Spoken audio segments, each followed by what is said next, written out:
Thank you for watching the World Community Magazine's Hour of Power Live on Facebook with your host Edward McQueen and April Garner Davis.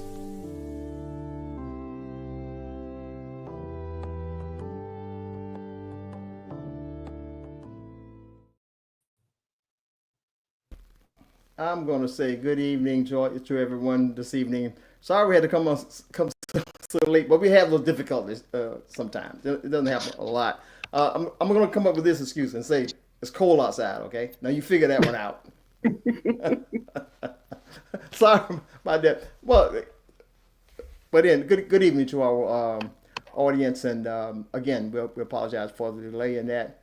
But of course we always have something that's interesting, something that you need to know, and of course the both of us together. You got our co-host Miss April Garner Davis and myself, and we put some things over, and we will find some things to propagate, quote unquote, to you, and make sure that you've heard it first right here on WCM Live. Okay, so we'll this evening we have a couple of guests that we thought that not for entertainment, but for getting us some points across about issues that I'm sure everyone can relate. Not everyone, but it's enough. It's substantial enough that it needs to be talked about.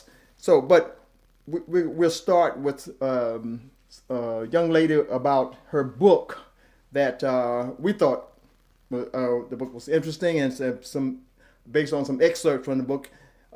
In fact, I referenced to you the January issue of the World Community Magazine, and here it is, starting on page 3, and we're talking about Miss Linder Renae, and she's here to talk about her book. I won't go into it in depth, but we'll leave it up to you, your perception of her book, and let's do it. Why not? So, yes, there she is.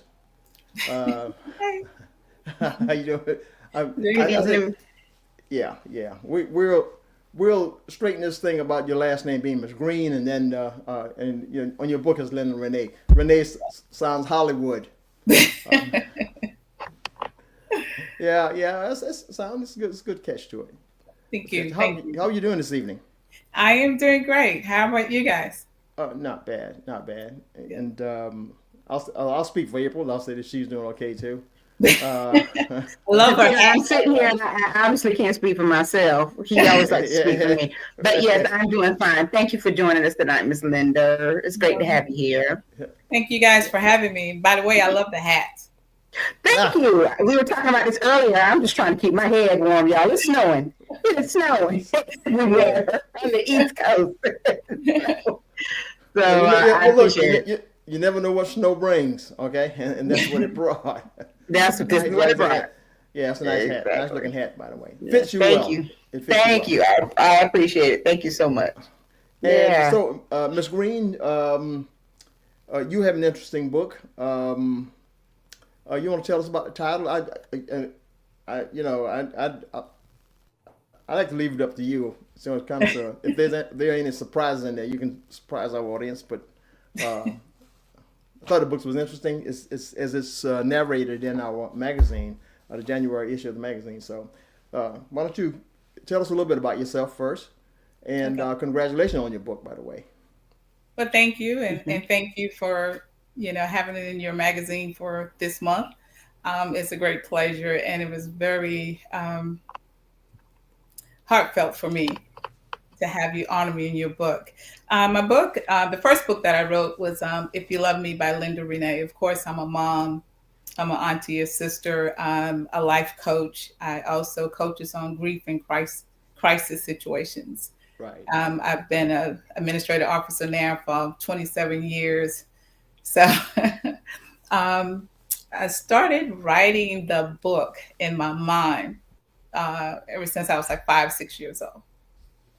And the book touches a lot of touchy subjects that, our families and friends, they don't want to talk about. And it talks about molestation in different stages of it that you can remember.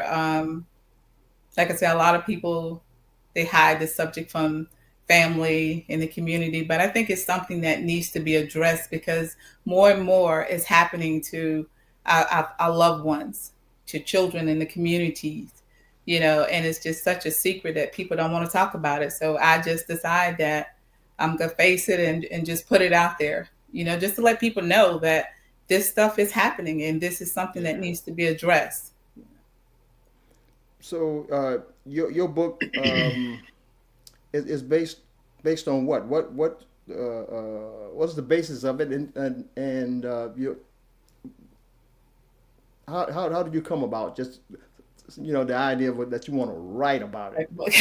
Okay. Well, I would say first and foremost, when I thought about writing the book, I didn't want to because of the secret that I carried, which was this secret for over 50 years. And so it had became a battle between me and God. He was just constantly, the Spirit was constantly telling me to write the book, that it wasn't about me. It was about getting the education out there to people who really needs to know that, this is a topic that seriously need to be addressed. This is something that so many men and women are carrying, and they have carried for such a long time that they're either ashamed to tell someone or be ashamed of feel like how people will look at them totally different. Trust me, I battled that idea for a long time. And then I'm like, okay, God, you know what? I'm gonna just go ahead and put it out there. And, once I put it out there, then it's going to touch a lot of people's lives. And it has touched a lot of people's lives. I've had so many people come up and say, well, thank you for writing my story. My story started when I was 5 years old. I was being molested by a family member at that early age.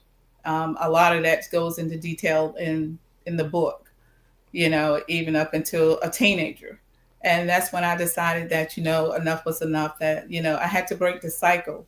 And growing up mostly in the South and in the African-American communities and families, the thing about what happens in the house stays in the house. And it was something that I came accustomed of hiding. I didn't tell anyone. I didn't want anyone to know, because when you're a child and you're being given treats to saying, okay, this is our secret. And that's how the title came about, If You Love Me, because that was the topic. That was the topic of the words that was always told to me. Well, if you love me, you'll keep our secrets. And if you love me, I'll give you this. Or if you love me, you'll do this. So, when you're a child, you feels like adults, family members, you're supposed to trust them because they know what's best for you. And that's not always the case. That's interesting. The title will come up and say, If You Love Me. I mean, Yes. and it seemed like there were engrams that you had to reflect back on to get that title. Is that the way it occurred, or? Yeah, pretty much. And that's why I came up with it, because that was his line. That was his catch. Okay. If you love me, then you would do this. Or if you love me, you do that. If you love me, you keep our secret. Okay. And April, do we have a native here on the program with us? Is she a native? Miss Greene, are you a native? I know you said you grew up in the South, but I think Yeah. one time you mentioned about Georgetown. Well, it was the county of Georgetown. I grew up in the community, a small community called Deep Creek area. Deep Creek? Deep Creek, Pleasant Hill area. I grew up in that little area there. It's still in the Georgetown County, though. Never heard of it. Really? Well, during our conversation one time, I thought you mentioned a place like Carver's Bay. Did you mention that? Or? Yeah, Carver's Bay area. Okay, so They're like Carver's Bay, Pleasant Hill is like 10 minutes apart. Oh, Yeah. okay. So, Ms. Linder, first we have a comment that's posted by one of our loyal viewers. Thank you for watching, Laquanette. We appreciate you tuning in tonight, and also Betty Goss tuning in tonight. Laquanette just made a point or raised a point about how this topic is taboo in our communities. And, books that are written like this, written in very vulnerable spaces and by people who have these lived experiences. And this is, I'm sure, was quite cathartic for you, but also, as she says, hopefully it'll raise awareness for others who are holding these things inside and need an outlet. And sometimes you just need to know that somebody else understands because they've been through it. As you think about your journey, depicting your lived experiences and writing your book or your books to tell about your stories, let our audience know what that journey entailed in terms of you coming to grips with what happened to you and what you needed in order to get on the other side of it so that you could write the book. Did you seek therapy, counseling? Who you say you're a life coach, but who coached you on how to get your life out in prose? So tell us a little bit about that part of your journey. Okay, that part of my journey, mostly I did a lot of meditating. I constantly stayed in the Bible reading. I do have a friend that I talk to. She's a minister, and I speak with her a lot on this level. And she has helped me tremendously.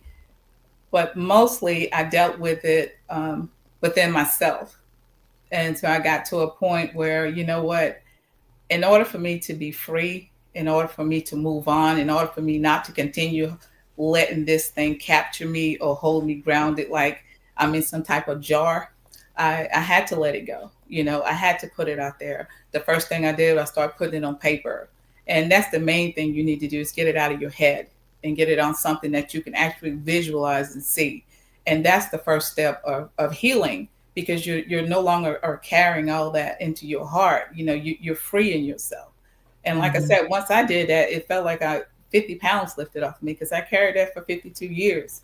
And, now I feel totally free from it, because I'm no longer bound with this secret. I'm no longer bound of feeling like I got this weight on the back of my shoulder that I can't grow. And since then, I can tell the difference. I feel more light. I feel more energetic now that it's out. It's like once it's out of you, then you're released, because as long as you hold it in, this person is holding you as a victim. And I don't want to be a victim any longer. I want to be victorious on moving on. And the first and main thing, which is the hardest thing that I had to do, was to forgive him for what he did to me. And forgiveness is the thing that is going to be the toughest battle that you feel like you can ever cross. Yeah, I also want to touch on the fact that it takes a very high level of vulnerability and transparency in order to do something like this. I'm sure it was a lot for you to even, put it in writing and depict what actually occurred, but to, sit or stand in front of people and actually talk about your childhood trauma.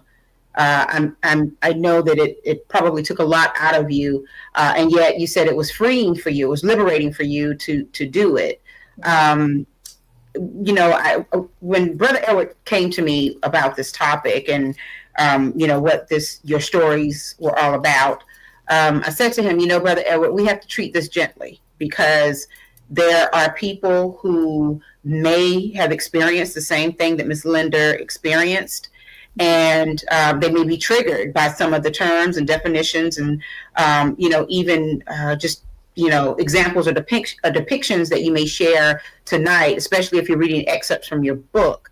And so what I want to extend to the audience is that if you are watching this and this topic is highly sensitive to you, or you feel that it's triggering for you, don't let it put you in a place that causes you to spiral. If you can, open your mind to receive the message that Miss Linder is actually sharing. And hopefully, if you have the opportunity to access her book, there may be some things in your books that may help them to figure out how they too can, unravel all of those feelings and just let them flow. In a perfect world, we would have had someone on this broadcast who would have been able to help us on the other side of this, which is to talk about some of the things that a person can do, resources they can tap into, tools they can use, things that are available for them to help them process their feelings, the mental challenges, the physical, even the spiritual challenges. So since we don't have that, but we do have you as the author of these books, what's the best advice you can share with our listening and viewing audience, just in case there's someone who may have gone through this or maybe going through this, and they need to understand that there's help or there's an outlet, or like you said, there's liberation on the other side of their journey. So what would be your best advice to help people get through these types of things? My best advice would to be them to never lose their voice. If someone is doing something, or someone is saying something, or someone is hurting you or touching you inappropriately, don't hold that in. Go to your parents. If you feel like you can't talk to your parents, go to the counselors at school, go to your minister at church. If they got any type of community movement, go to them, but just never lose your voice, and know that, whatever this person is doing to you, that is not your fault.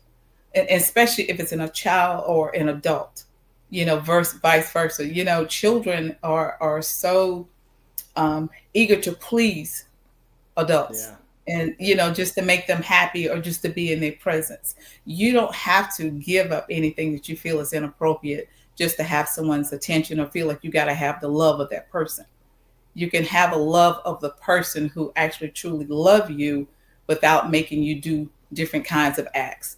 And as for older women or even men, you have to know your worth, know your value on what your body values to you or what it means to you. When back then, when I was coming up, there was some resources, but not like how it is now. Mm-hmm. But it's because of the shame that we feel as humans or as women and men as well. It's like, okay, well, I did something to deserve that. No, you did not do anything to deserve that. The person who created that act, that was just the sin or the demon in them.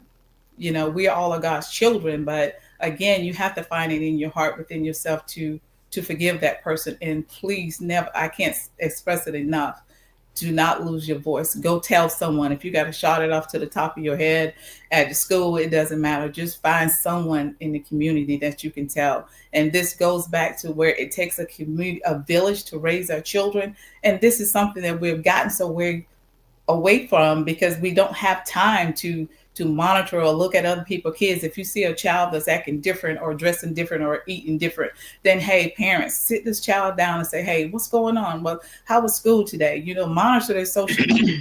It's so many different ways that people can get to our children, behind this social media platform. Just make sure you be active in your kid's life. And it wasn't that my mother wasn't active. It's just that I hid it so well. I came accustomed on how to hide what was going on that I didn't want anyone to know because I was ashamed. But, you got to be willing to not be ashamed and just let people know that, what, this is happening to me. I don't like it. It don't feel right. Can you help me? Now, and if you feel comfortable answering this question, please, do so. But if not, it's fine. You hit on a point that kind of caused me to think about the act and the awareness that there is an act that is inappropriate. As adults, if it's happening to adults, there may be some self-awareness that, okay, this is not right. This person is, making me or forcing me to do something. They're compromising me or that type of thing. But as a child, especially if it's a very young child, do they really know that what's happening to them is wrong? So, my question to you is, was it an innate feeling that something was wrong, or were you told by someone at some point, about your body and the things that could possibly happen, and then it happened and you realized it was wrong? Because, I just wonder, if it's happening to a very young child, will they even recognize that it's something that is not natural and that is not appropriate? Yeah. Yeah, if it's happening to a young child, they won't know. But this comes to parents now to really, really sit our children down. I don't think it's like an early enough age to educate them on inappropriate touches, or if someone look at them in a different way, or someone asks them to do something, or if they say, well, if you do this, I'll give you some candy. Because most kids, they love treats. And that's the one thing that a lot of adult people are using to lure children in, is by giving them treats. And if you do this, you do that. And that was one of the things that happened with me. Back in the South and back in the old days, it's like when you're out playing in the summertime and it's hot, you want to sneak in the house and get some Kool-Aid or something like that. But that was one of the things, and that's one of the chapters that I talked about.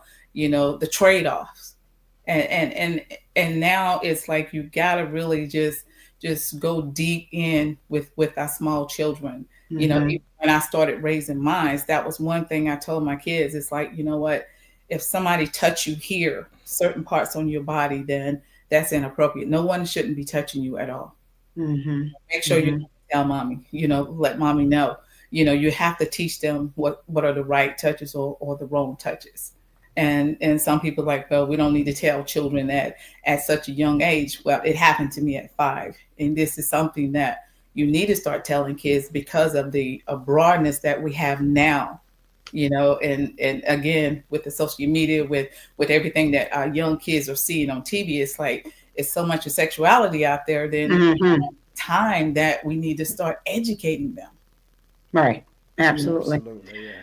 So I know that, writing the book was an outlet for you, but did you seek professional counseling or therapy to also help you, deal with your childhood trauma? I didn't seek that until I was an adult. I was actually in my 30s. That's when I started seeking professional help. There are times when I felt like, okay, I got this. I can do it. I can do it on my own, and again, my outlet of writing. But there are times when you just have, you have those dark days. I'm not going to sit here and say that every day was like real easy or smooth. There are days that, I felt like I just wanted to give up. It's like, you know what, I'm tired of carrying this. I don't want to deal with this. I just kept suppressing it. And whenever you start suppressing stuff, it's always going to stick its little head back up, and that's when you start having like, you know what, I got to just look at this head on and deal with it for what it's worth. I have to get it out, just get it out there and let people know that you're not alone. There's so much help out there now that, you can go to.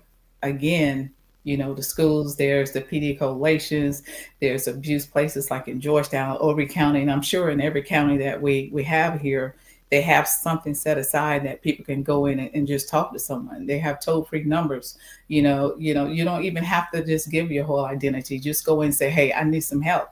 And all this stuff is protected by HIPAA, so no one will really know unless you get out there and you tell it. But again, just start writing those feelings down. Just get them on paper and getting them out of you so you can start purging, just to get the stuff off of you. Don't continue holding it in, because this is, you're not the first one this is happening to. You're not the only one that this is happening to, but we can make a dent in it by educating our children, just letting them know, just do what we can to put a stop to it, because it's getting too much, abroad in our communities, in our small communities, and when our kids go off to college or whatever, they pursue their career. And even when they become adults, if we educate them now and letting them know, then once they get out into the world and they start being adults and doing things on their own, they know what their worth is. I don't have to have you do this to me. I don't have to do this act just to have you in my company. I know what my worth is. I don't know if you have your books with you or whatever, or if you have an excerpt or anything you want to share with the audience. Let me know that. But the last thing that I'm pretty much curious about is kind of a spinoff of something that Margie McIver is asking. Your family, what type of support, or was there any support from your family once they found out? Who knew, and what happened when you revealed it? Very supportive. They were actually shocked when I came out with it. because again, I hid it so well. I didn't tell anyone. And I didn't want to bring this out until, after my mom passed. That's when I started dealing with it a whole lot more because of that trauma. She and I and my siblings, we're so close. And when she passed, it felt like a part of me that was being abandoned, and I knew if she was still alive when this book came out, it would really destroy her, because the love that she had for her children is just undeniable. And the fact that someone have hurt me in that way, it would have really just killed her. Mm-hmm, But mm-hmm. my siblings and my family is very supportive of me. The first thing I did whenever I was getting ready to write the book, I sit down my two children and I tell them, hey, this is what I'm getting ready to do. This is the book. This is what happened. I didn't want them to be blindsided whenever the book came out. So, my family and I, we all sit down and had that discussion, and they were very proud of me for doing what I'm doing and bringing the awareness, Mm-hmm. and now they understood why I was so protective of my two Yeah. children. Mm-hmm, mm-hmm. Yeah. Yeah. Extra My protective. sister Mm-hmm. nieces, I'm very protective when it comes to, my children and my grandchildren. That was like, your friends can come and stay with me with y'all, but you guys You can't can't go. go over there. I know, Mm-hmm. because I know how strict Yeah. I was, and I know how I'm very protective. Not saying that the other parent wouldn't, but I was doing it from the point of view of what I've been through, Right. Right. and I want to do everything in my powers that I could to protect them. Right. So Lynette asked a great question. Did you feel like the abuser needed help as well? Yes, because of his age and my age. You're in your 20s to 30s. I'm just a small kid that's 5, 6, 7 years old. So anyone that wants to do something like that for the child is definitely have some issues going on mentally. Well, I'm not a doctor. I can't say mentally, but he definitely needs some help. Or any man or woman who molests. And like I said, there have been young boys that be molested by women as well, adult women, which I've came across that as well. But anyone that takes the innocence of a child, they definitely need some help. There's something going on with them within themselves, and it could be something that happened to them. I'm not sure. That's something I never got into with the person who did what he did. Mm-hmm. So you have a book signing coming up, and you're going to share with at least Georgetown County and the surrounding areas 2 books that will be available at this book signing at the Georgetown, South Carolina Chamber of Commerce. And I say Georgetown, South Carolina in parentheses because, as Brother Edward would say, we're worldwide, we're global. And so anyone could be watching. This is not Georgetown, Texas, or anywhere else.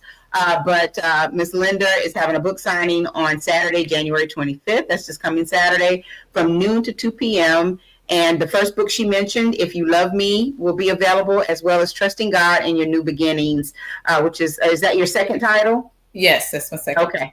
All right. Okay. So how are these two books different?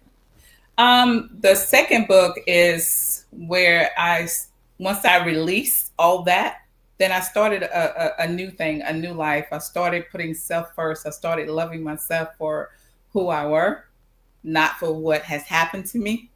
And so it was a new beginning for me to incorporate my daily meditation, to know my self-worth, because there were times that I felt like I was unworthy because what was happening or what had happened. So once I realized that and let all that go, then I had to start something new. Mm-hmm. It teaches you how to put yourself first, how to love yourself, and how to know your worth, not to lose your voice. Absolutely. Perhaps perhaps the outcome of this book could lead to not just a more awareness of it, but may lead to someone or an entity or an organization to be formed to deal with this on a broader scope. You know what I mean? Yes.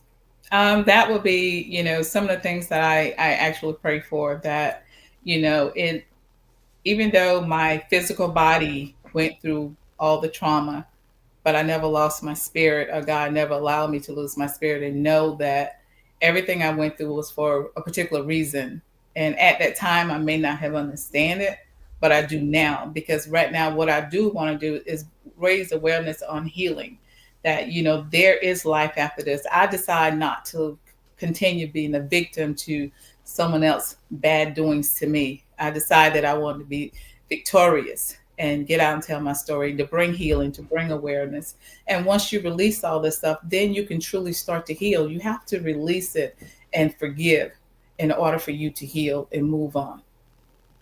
Mm-hmm. Oh, great, great, great.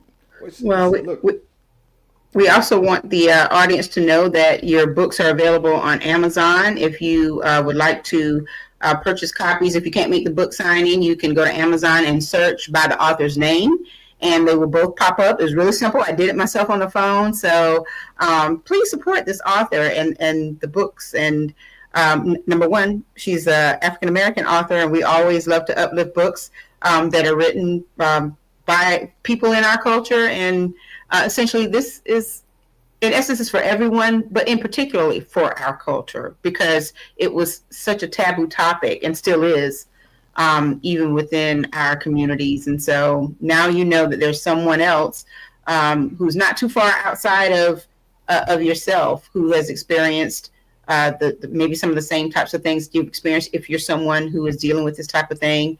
And Ms. Linder, we really appreciate having you here tonight to share your story. Yeah. It takes a lot to share your story and to be as vulnerable and transparent as you've been tonight. Well, thank you for having me. Judging from the responses of the people who in the comment section, that hit on, okay, and when you get on your third and fourth book, you come back. I will. Definitely will. Glad to have you. Thank you. You're welcome. And to answer your question, Ms. Marjorie, it's going to be at the Georgetown Chamber of Commerce, which is at 531 Front Street in Georgetown. So she'll be at the Chamber of Commerce with her books, ready to sign them. And for those of you who haven't seen the magazine, that it's on the second page, third page of the magazine, starting off with that. Okay. Oh, by the way, it's written and it's forwarded by, and some of his quotes in there.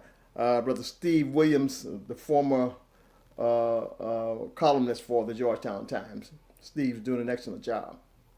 Thank you again, Miss Greene. I'm going to say Miss Greene now. Thank you for having me.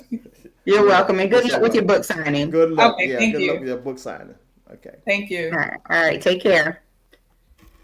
So, Brother Edward, that, again, takes a lot for someone like Miss Linder to come on and share her story, but I hope that it'll be helpful, and pray that it will be helpful for someone else. And so we wanted to make sure to support her and these two new titles that she has. And if you can join her on Saturday, please do. It takes something to write a book, and from what I've seen, I'm telling you, it really takes something to write a book, and to even get started. Exactly. Imagine, that's the biggest part. Mm-hmm, exactly. Just getting started, but right. Congratulations to her. And wish her much success. So absolutely. Yeah. So now we have joining us our next guest, Alan Todd, and Alan's going to talk to us about architectural, preservation and salvage. And, I'm like, I was trying to, bring myself up to speed on everything that he does. And it sounds fascinating. So I can't wait for us to talk to him. As a matter of fact, let me go ahead and bring him on. Yeah. Alan is a member of the Whittemore Race Path Historical Society. Hey, y'all. Thank you. For having me on. Especially in such quick notice. I think I'm happy to be able to share some of this with y'all. What we're working on. I've known Mr. McQueen here for a bit now, with working with Whittemore Race Path Historical Society, and I honestly have been so busy that when I called earlier today to speak to him, I didn't realize it was actually who I knew, and so here we are. But this is great. I'm I'm the executive director of Conway Architectural Salvage and Heritage Project, and it's quite a vast project. And one thing that I have to be careful with is being short with my words. I'm a professor at Coastal, so I'm used to talking a lot. So I'll try not to do as much of that as I can help. But what Conway Architectural Salvage Heritage Project is, at essence, we're a nonprofit, and we're a registered 501c3. And I established the nonprofit about, I guess we've been registered for over a year now, year and a half. But it was really kind of came out of my involvement with Miss Reverend Cheryl Moore Adamson, and her work with Whittemore Race Path Historical Society, as well as as well as the community's efforts to keep Whittemore Elementary School, the one that was built for segregation in '54. I met her, and I tried to do what I could along with everyone to keep it standing, and it was eventually had to be demolished. And I say that to say the goal and what ended up becoming the nonprofit was an adamant attempt to deal with the demolition of structures. The absolute and for me as an archaeologist and historian, it's a big deal, because I know as a historian archaeologist, if we don't have materials to work with, we don't have stories to tell. And what I think I found out working with Whittemore Race Path Historical Society is how significant the built environment is. And what I think I ended up witnessing over the past few years, especially in Horry County, which is the fastest growing metropolitan area in the country, is the rapid demolition of structures, especially in the African American community. And I say all that to say this finally gets me to kind of the goals of the project, which is we're called Conway Architectural Salvage and Heritage Project. And it's a horrible name, but I think it gets at everything. It's a long name. Maybe it's not a horrible name, but it's a long name. And our goal is to keep historic materials out of the landfill. But we also actively work to keep structures standing. So we see ourselves as kind of the worst, or the best worst option, which is to say, if a structure has to come down for a variety of reasons, and in South Carolina, there are laws that for right or wrong, private owners have a lot of say what they can do to the properties, regardless of the national, register status and kind of protections it has. If developers or whoever purchase certain properties, they can kind of get things demolished or moved however they want. And so in certain cases, they are going to come down.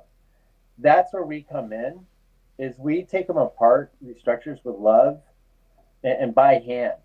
And then we record the histories of these structures, both the architectural and lived histories, but then we provide the materials that these structures are providing us with back into the community on a sliding scale. So that's kind of what's going on in a nutshell. I know it's a lot. I'm trying to do good. I'm sorry. Well, let me just say this for the audience also, that our conversation that was ensued earlier was that regardless of what you're going to or how much you're going to say, you have the opportunity to come back and like you said, have some more people with you. For example, in order, first of all, the reference that we got for you coming was, you said Councilman Larry White, I believe is what you said, and the president of the Whittemore Race Path Historical Society, Miss Cheryl Adamson, right? Yeah. Right. Yeah, so you can, what you're saying this evening could be like a prerequisite to you all to come back and just lay out all the stuff that's related and your it's a nice website, by the way. Oh, thank you. Yeah, Appreciate it. yeah. Good Yeah, website.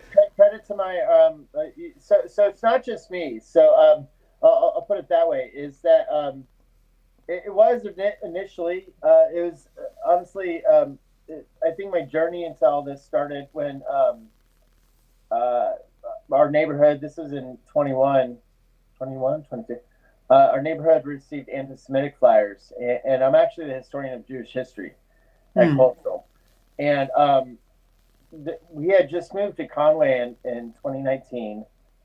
Started renovating my house in I think 20 when COVID hit. I'm an archaeologist, so I had to kind of excavate through the flooring. But it was built in 1950, and that's when I discovered kind of my love for the wood, and that's when I discovered a place called Repurposed Savannah, which does deconstruction, which we ended up, they become our models and our mentors and our trainers. But then I kind of, everything was on the back burner until I got these anti-Semitic flyers. And that's when I reached out to our mayor of Conway, who reminded me that I'm very much, and I say this with respect and love, absolutely we're good friends. But, she reminded me that of my position in the world, which is a middle-aged white guy, and I'll say that. But what I wanted to impress upon her was that these flyers, as a historian of Jewish history, demonstrated to me that when that happens, historically speaking, it means that every other marginalized group has been attacked, and even more so. And when it's the Jews' turn, watch out. Things can become quite bad for everybody. And it was at that time that I think I started working on this project, which is to say, as a professor of Jewish history, I teach them. I try to teach as I also teach world religions. Love and acceptance of differences. I have that aspect covered in terms. I teach 150 students a semester. But what I kind of dawned on me is that I think one thing we can do is, if we can create a situation to where we are using our hands again, coming together and reusing materials to shore up homes and to tell histories and stories, we can revive our local communities through, it'd be this idea of kind of critical home repairs, rather than watching these structures get demolished and sent to the landfill. If they're going to come down, let's do it love and care and write the histories of these structures and then put it back in the community. And so that's kind of what created this path of mine, which is I started thinking about how is that possible, brought together all my training, which is history, archaeology, and then I stumbled across a historic lumberyard that was built in 1946, which happens to be 2 blocks from where I live. And we've been lucky enough to be able to now be in a position to where we're reviving that property. And it has machinery there from the late 1800s that still works. We also have an additional property next door, which the nonprofit owns, which will become a mixed art space. And that property has a 25,000 pound antique mill that still works so we can mold, shiplap and tongue and groove. And I say all that to say it was a crazy dream at first, but now we have come to see ourselves in a position to where we are the established deconstructionists in Conway. And my connections with Coastal has allowed us now to create what very well could be a transformative center just off the downtown Conway, to where we are providing materials for those who need it the most and not sending them to the landfill, right? And so that then leads me to what is upcoming, which is, I guess, what kind of propelled me to kind of ask for help, is that while we've accomplished a lot, we've kept 1.4 million pounds or 700 tons of usable, beautiful, historic building materials out of the landfill over the past 2 years. This is why we received solid waste authority grants 2 years in a row because we're helping them, right? But we have a project coming up called we're calling it the Henry Building, and this structure was it stands at 6,700 square feet. It's the old Roadrunner Antique where Roadrunner Antique Store was renting out recently by Conway High School on 501. And I found out that this structure, this beautiful, iconic structure, was built in the 60s from materials from early 1900s schoolhouse. In other words, what we have here in this structure is not only a testament to the trade craft of the people who built it, right? Which you can see in this structure. It's built like a tank. It's gorgeous. But it's a demonstration of material reuse, which is what we're doing, which is what everyone has done as a human species, for thousands of years until recently. So how is this applicable to, for example, I know it probably hadn't been investigated, but the old Whittemore High School, where old Whittemore Park is right now. Okay, right on 378. Now, there's a building, the side of that building did not, well, first of all, I think according to a history research that we've done, was that it was burned, but not burned down back in 1944, I believe. Mm-hmm. And I was talking with Miss Johnson about that, Miss DeWitt. Mm-hmm. And it didn't burn down the front of the building. That's why we were able to salvage photos of most of the graduating classes from 1944 on up to 70, standing in front of the building. Okay, so bricks as opposed to wood, could that still be standing there? I mean, what kind of investigation needs to be taking place? Right, to determine where. Let's see. So one idea is initially, you mean the structure that's there now currently at? Yes. I don't know how much they tore down. I wasn't around, but right. But I'm sure it must have been a certain part of the structure. I think for the gymnasium, I believe that has never been torn down. Right. Oh, I see. So the brick structure, the Whittemore brick structure. Right. Yeah. So to connect it to connect what we're hoping for and what we would like to see is my involvement with Whittemore Race Path Historic Society. One thing that I think the nonprofit, the Whittemore Race Path Historic Society, has argued for is some kind of way to preserve the property where there was a building that was built in 1954, right? That is no longer there because it caught fire and was knocked down.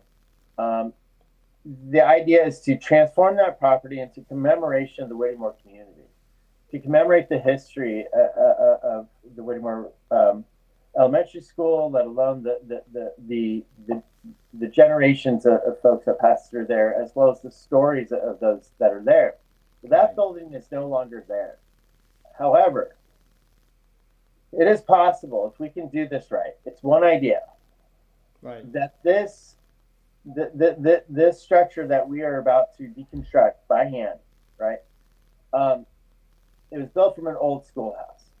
Well, the original Whittemore schoolhouse building, prior to the brick structure that was built in '54, looks quite similar to what we think this structure that we are currently about to deconstruct came from.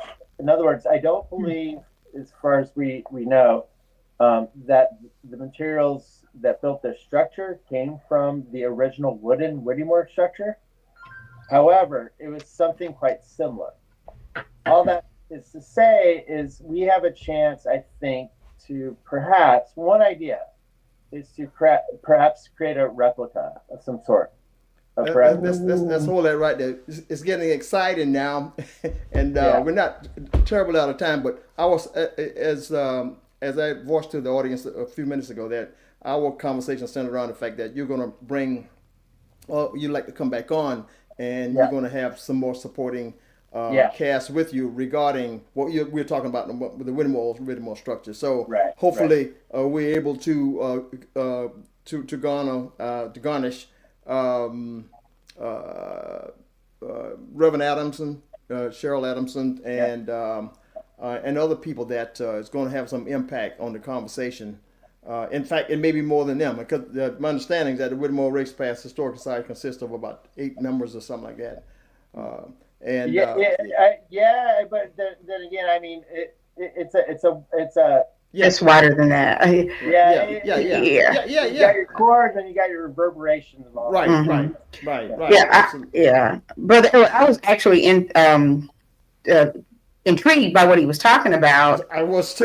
Because first of all, who knew that there could be an initiative or a project like this that is based on architectural salvage of materials, right?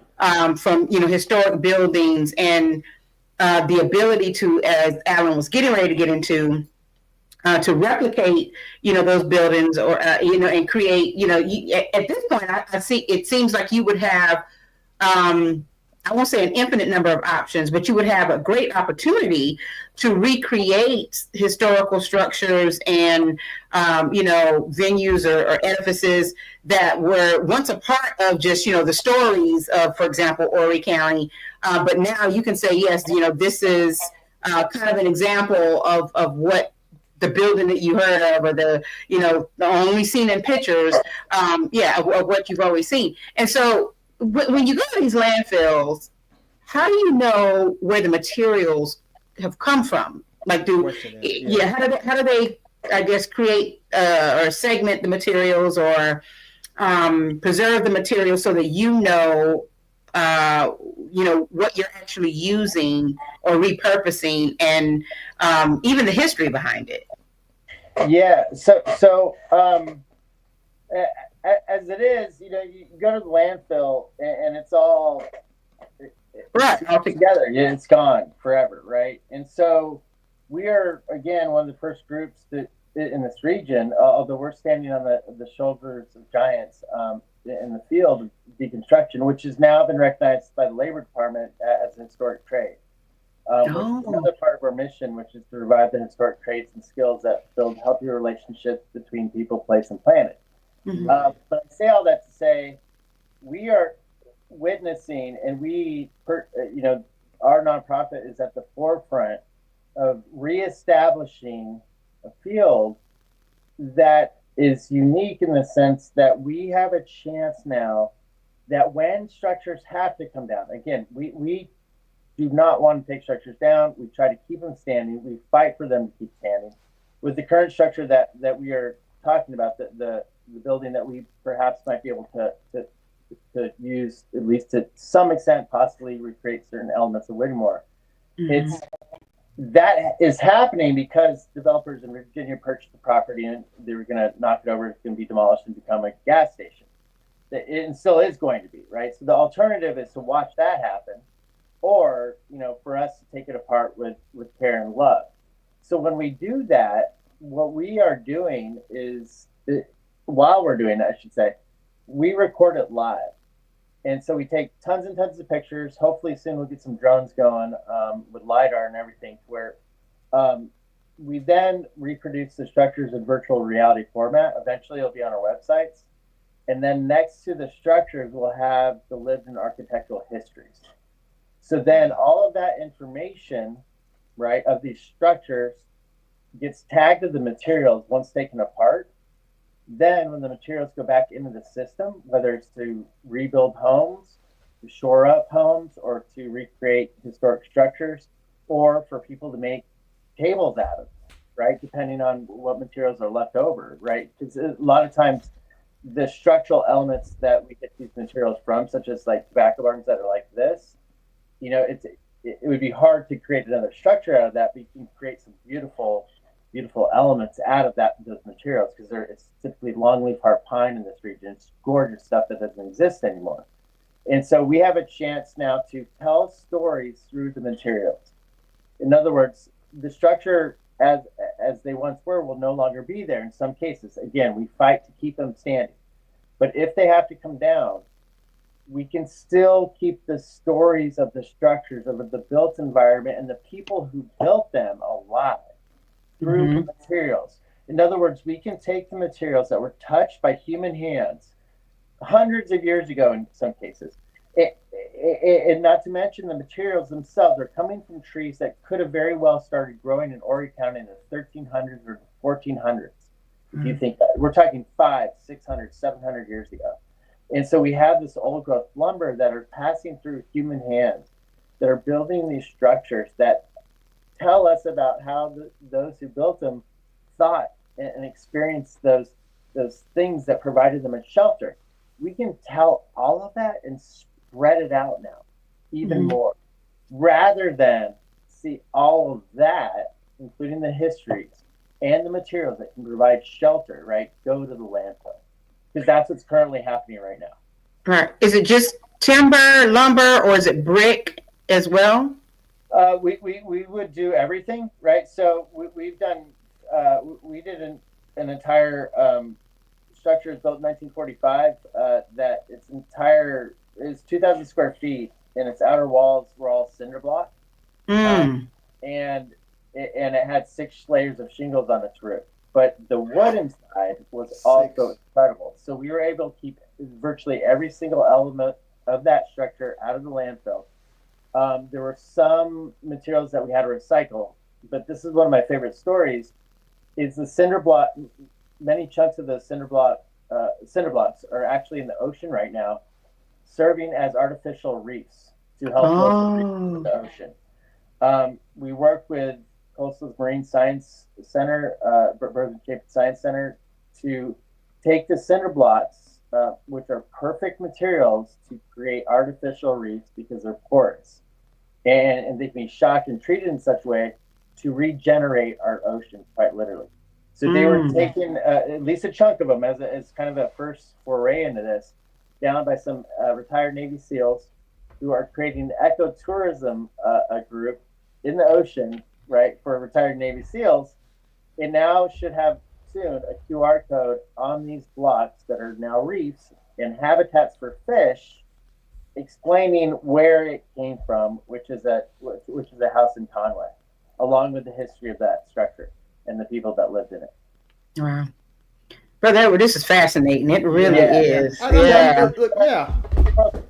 when you said this is endless, the possibilities are endless, absolutely.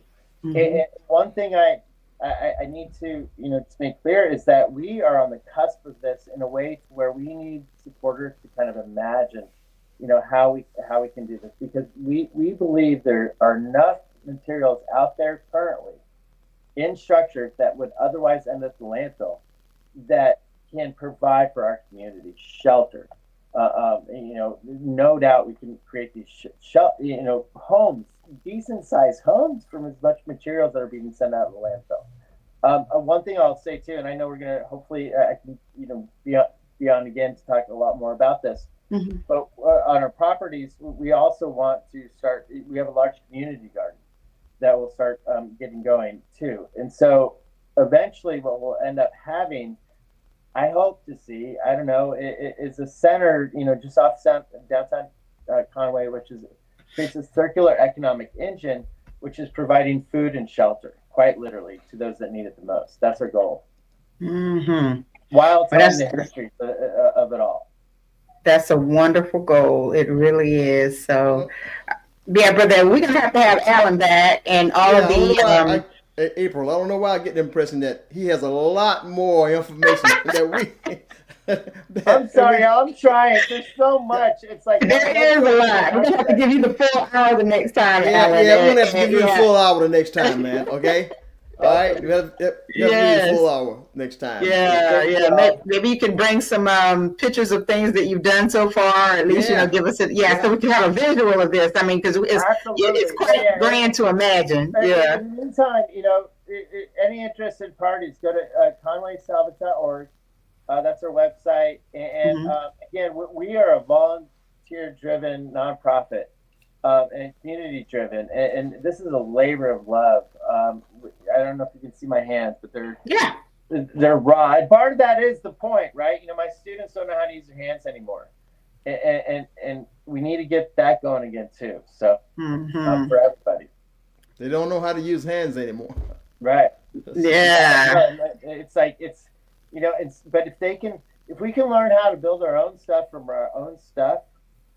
grow our own stuff, our own stuff. Think about how we can get along.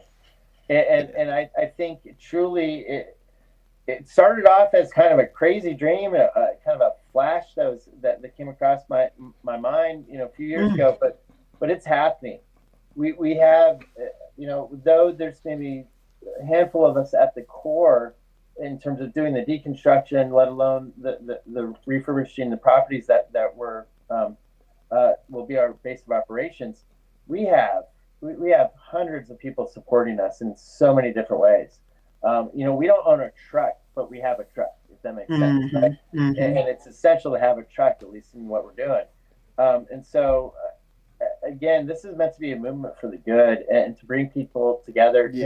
I don't want to say bypass in the sense that we don't have to talk about the very important things that we have to talk about, because we do have to talk about all those things.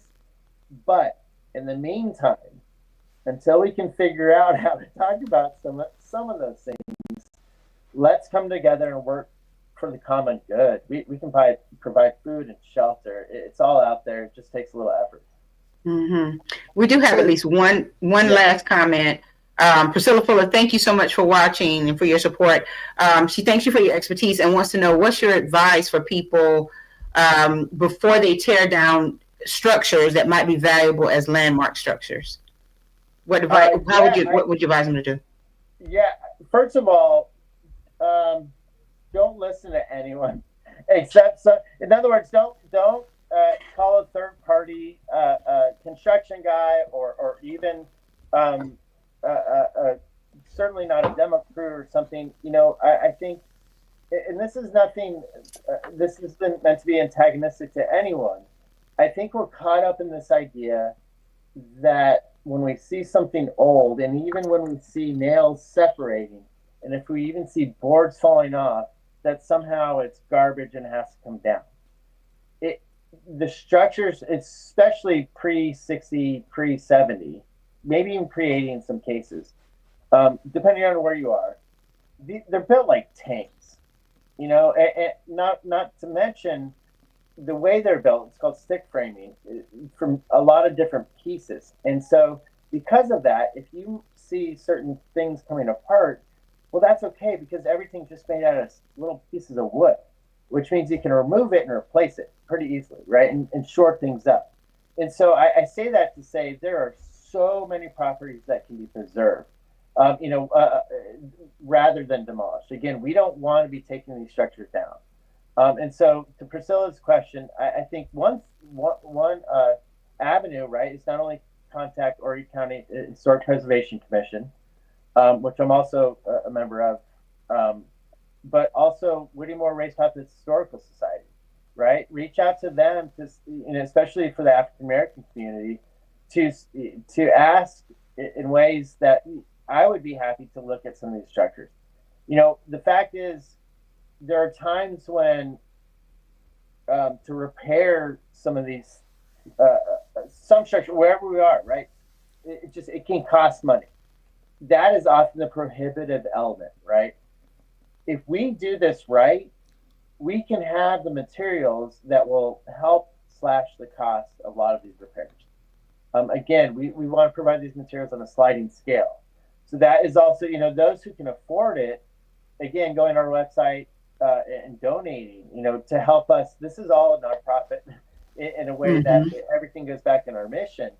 But that allows us to provide materials to help us save structures, especially historic structures. All right. Well, Alan, thank you so much for being with us tonight. And you had a very captive audience. Everybody was tuned in. Thanks, Janice Gilliard. She's up north. I don't know if you're dealing with snow right now, but thank you, cousin, for tuning in. And we just really appreciate this information. I mean, I never knew about it, Brother Edward, until you mentioned it tonight. Yeah, well, I didn't know about it, but when he said that he was a member of the Whittemore Race Paths Historical Society, then that that caught my ear, because that's a very, very productive group of people. It's people have been seeing in the past issues of the magazine. I mean, we've been hitting on some projects ourselves. Well, I say our, but but those members, including Joella, Yeah. So and all the members seem to be productive there, and they just seem to be on the ball. So that's I can't say too much. I don't know. Well, yeah, I just really appreciate to y'all for taking the time to have me on, and again, if anyone has any questions or concerns or anything, go to conwaysalvage.org. You'll see a phone number there listed. It's a Tucson number. That's my cell phone number. And so, this is meant to be a grassroots, community-driven project, and I think, as Linder said previous, it takes a village. Yes. And so, there might be situations to where perhaps we're not doing as much as we can, but please, y'all reach out. We need help, but we want to help as well in any way that we can. It's our mission. It's a labor of love, but it's also what's right. Mm-hmm. All right. Well, great way to take us out tonight. Thank you so much, Alan, for being with us. And we certainly do appreciate everyone who tuned in tonight. Remember, this broadcast is available on wcmagazine.net for the next week. So please share from the website.